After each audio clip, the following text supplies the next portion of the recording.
শুক্রবার সরকারি ছুটির দিনেও চট্টগ্রাম, সিলেট, রংপুর, সিরাজগঞ্জ সহ দেশের বেশিরভাগ জ্বালানি তেলের ডিপো থেকে রেশনিং পদ্ধতিতে তেল সরবরাহ করা হয়। তবে ডিপো থেকে চাহিদা মতো জ্বালানি তেল না পাওয়ায় খুলনা, যশোর, কুষ্টিয়া, ফরিদপুর, শরীয়তপুর সহ ১৬ জেলার পাম্প মালিকরা পদ্মা, মেঘনা ও যমুনা ডিপো থেকে তেল উত্তোলন বন্ধ রাখেন।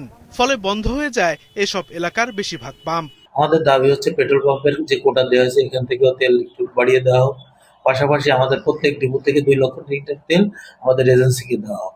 তাইলে আমরা মোটামুটি ঈদের আগে একটা সুন্দর মার্কেট আমরা ফেস করতে পারবো। আদারওয়াইজ আমাকে তারা ফেস করা সম্ভব হচ্ছে না। মেহেরপুরের পাম্পগুলোতেও একই চিত্র, মিলছে না চাহিদা মতো পেট্রোল।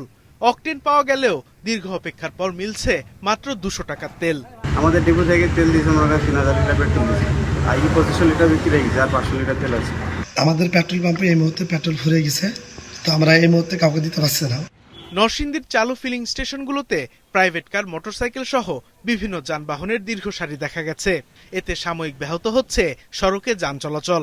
পাম্প কর্তৃপক্ষ বলছে যে তাদের কাছে জ্বালানি যা ছিল ওই স্টকটা শেষ হয়ে গেছে, যার কারণে আমাদেরকে জ্বালানি দিতে পারতেছে না। আমাদের এমন অবস্থা হয়ে গেছে যে বর্তমানে আমরা যে বাহিরে কোথা থেকে তেল নিব তার কোনো সিস্টেম নাই।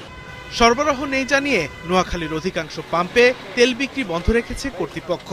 এতে চরম ভোগান্তিতে ভোক্তারা।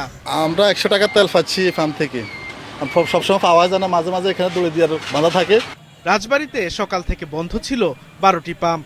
যশোরে ৭১টি পাম্পের মধ্যে ৫০টি পাম্পই দিনের বেশিরভাগ সময় বন্ধ রাখা হয়। এদিকে আগামীকালের মধ্যে ডিপো থেকে চাহিদা মতো সরবরাহ না পেলে তেল উত্তোলন বন্ধ রাখার ঘোষণা দিয়েছে রাজশাহীর পাম্প মালিকরা। সাদেকুর রহমান সিদ্দিকী, মাছরাঙা, নিউজ ডেস্ক।